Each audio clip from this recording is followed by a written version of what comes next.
Okay, so in the previous video, we covered the basic principles behind the operation of a pressurized water reactor. We established that the primary system transfers heat from the reactor to the secondary system, and in the secondary system, steam is made and is used to generate electricity. Well, we didn't say what was happening in the core, other than some atoms are fissioning and releasing energy. So here's an atom of element Z, a made-up element. And this made-up element has A number of protons, and this atom has B number of nucleons. Now, as you remember, the number of nucleons, B, is the total number of protons and neutrons in the atom. So let's play with this atom now. Actually, first there are some ground rules. So, as you may remember from physics, we know that for any given reaction, the total number of nucleons must remain the same, and energy must be conserved. So for the first scenario, we have this atom, and we're going to interact with a neutron. And in this case, the atom captures the neutron. So it gains one nucleon there, and the atom becomes excited. Now when the nucleus is excited, it releases a photon, which we annotate with Greek letter gamma. And we just call this photon a gamma. And once that gamma is released,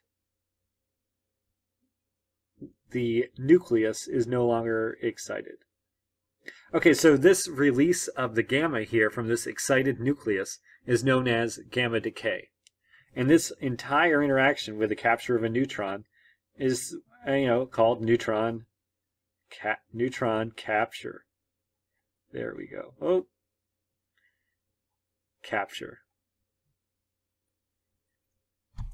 Okay, in the second scenario, we still have the atom Z and a neutron, and they interact. Except this time, Z becomes excited, but it doesn't capture the neutron.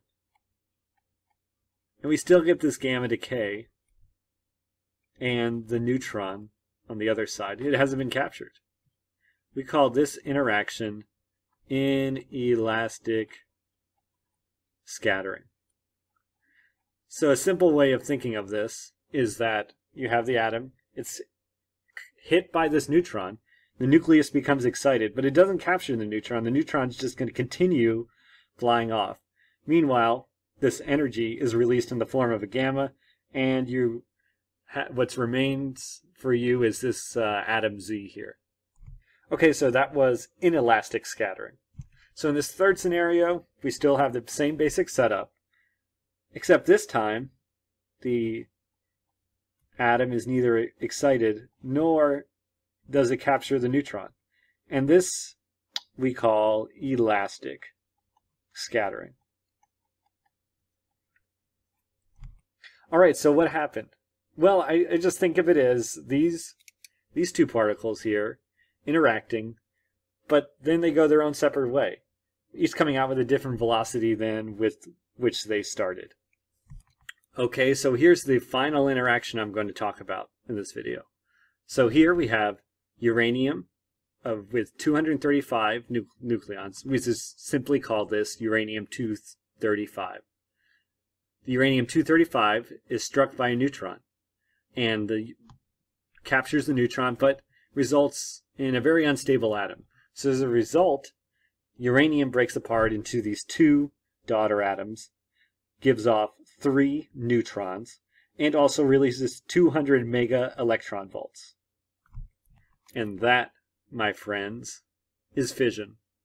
So nuclear reactors rely on uranium-235 as a fuel, so this is a reaction we're going to become intimately familiar with. So why does this fission happen? What makes uranium-235 so special? And maybe this is the most important, or most practical at least question, is where does this energy come from? We'll explore that in the next video.